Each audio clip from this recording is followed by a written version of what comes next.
HOA Karen called cops when my wife returned from work. Too bad her badge was the real deal. Ever seen a woman scream at a federal agent while holding a garden hoe like it's a weapon? Because that's exactly what happened the night my wife came home after 3 months on assignment.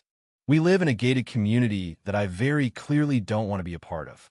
But when we bought this house from a retiring friend 2 years ago, we inherited the land, not the rules. The HOA knew that. City registry knew that. Our deed, crystal clear.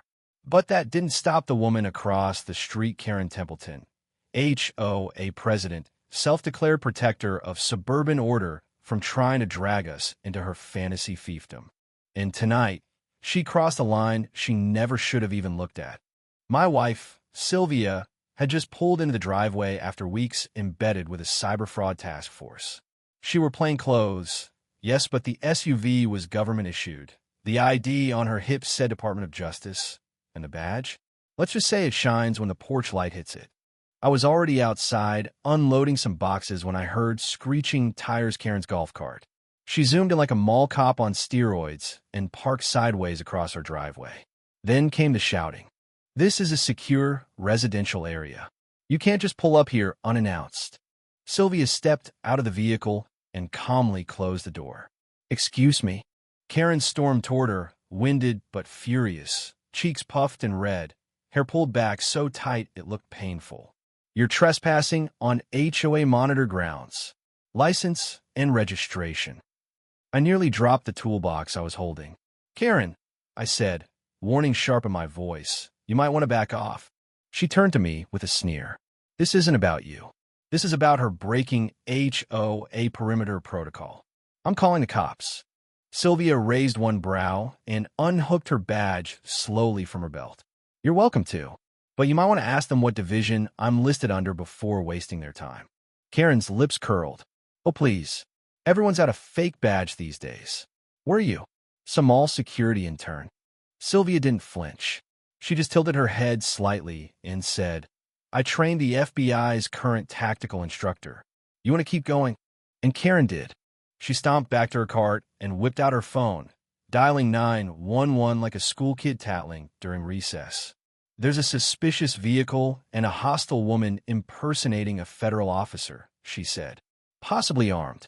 I feel threatened. You could hear the dispatcher trying to clarify through her dramatic gasps.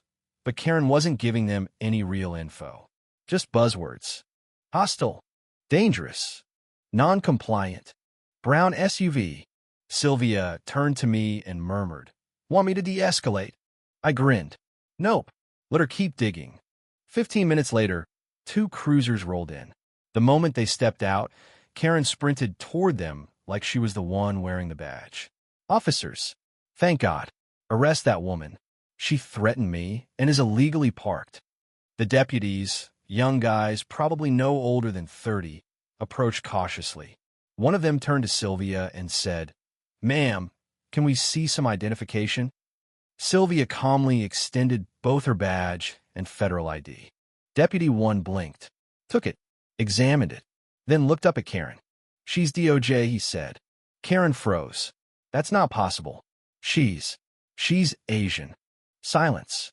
The moment those words left her mouth, even the deputies winced. My stomach turned. Sylvia just blinked, then smiled coldly. You want to say that again? You're about 1 syllable away from a hate crime report. And here came twist number 1. Turns out, those 2 deputies? They weren't regular beat cops. They were part of the Joint Task Unit in cooperation with Sylvia's own agency. In fact, Deputy 2 had gone through Sylvia's advanced tactical training class 3 years ago. He recognized her instantly. Agent Tran, he asked, stunned. You taught at Quantico.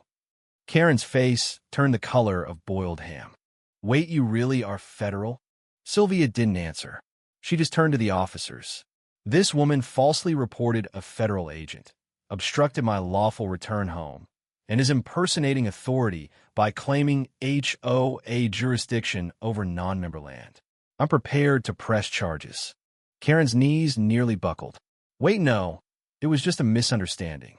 I was trying to maintain community standards. That's when twist number 2 hit. Deputy 1 checked Karen's HOA status. and found her own position as president had been revoked 2 weeks ago. Apparently, Karen had been forcibly removed during a private board vote over allegations of harassment and abuse of power, but she kept the uniform, kept the title, and never told anyone. She was a fraud, not even HOA anymore. So not only had she falsely reported a federal officer, she'd done so while pretending to be someone she legally no longer was. The two officers exchanged a look, then turned to her and said, in sync, "Karen Templeton, you're under arrest for filing a false police report, impersonating a public official, and obstructing a federal agent." Her scream? It echoed through the entire cul-de-sac. Neighbors came out with phones, flashlights, popcorn. The woman who used to measure our hedges with a ruler? Now being cuffed on the same driveway where she once fined us $25 for having non-standard patio bricks. Karen's screams echoed down the cul-de-sac like a kettle left on the burner too long. But no one came to help her. Not this time. She kicked. She flailed. She tried to pull the medical condition cardigan, but Deputy 2 had seen it all before. They calmly walked her to the cruiser as she babbled about how she was just trying to protect the community from infiltrators. Sylvia looked her dead in the eye as she passed. "I swore an oath to protect this country," she said. "You just swore at your neighbors. And that should have been the end of it." But oh no, karma wasn't done with Karen Templeton. The investigation that followed wasn't just about one false 911 call. It unraveled everything. Karen, who'd paraded around in her tan HOA official windbreaker, had been operating illegally for over a year. After she was secretly voted out by her board, she refused to leave, claimed the vote was invalid, and kept issuing notices under the HOA's name. She collected fines, trespassed, and even sent cease and desist letters to non-members.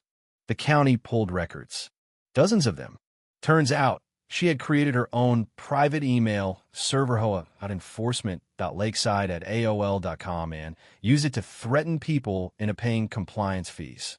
She'd mailed out over 70 fake citations in 6 months. Seniors, military vets, single moms, no one was safe.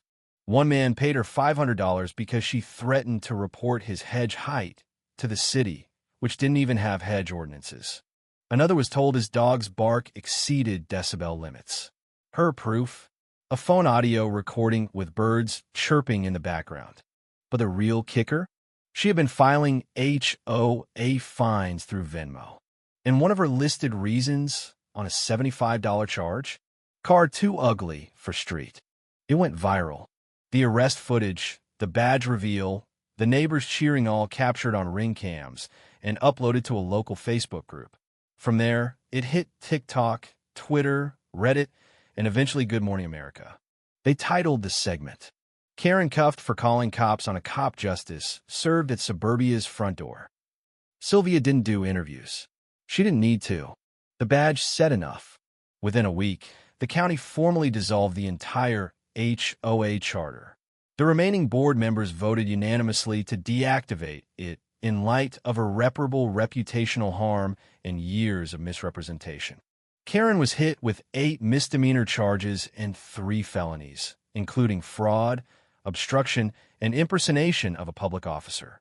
Her HOA fines were declared null and void. Everyone she extorted got refunds through the restitution fund. Oh, and her tan windbreaker? One neighbor stitched the word "liar" across the back and mounted it in a glass case at our community center. Right under it, a printed QR code linking to the ring cam video where Sylvia flipped her badge and dropped Karen's entire fantasy like a house of cards. But the best part? The impact on our block. The neighbors, who once whispered nervously when Karen passed by, now hosted barbecues. Kids rode their bikes without fear of being written up. Flags flew. Lawn chairs came out. A father down the road finally restored the koi pond Karen made him fill in. And Sylvia? She got a handwritten letter from every household. Each one said the same thing, in some form or another. Thank you for standing up. For all of us. She didn't hang it on the wall. She didn't brag. She just smiled, kissed our daughter goodnight, and made tea like it was just another Tuesday. Because for her it was. But for the rest of us, It was the day we remembered what real protection looked like and what fake power sounds like when it crumbles. Karen was sentenced to 4 years probation, mandatory psychiatric evaluation, community service scrubbing graffiti she once called gang tags. They were chalk drawings of kittens, and she was legally prohibited from participating in any neighborhood governance for the rest of her life. And the HOA, dead, gone, buried in the same digital graveyard as Karen's fake PayPal links. So now I leave you with this. Was I wrong to let my wife handle it her way quietly, calmly, with nothing but a badge and the truth? Or was that the moment our neighborhood finally remembered what real justice looked like? The end.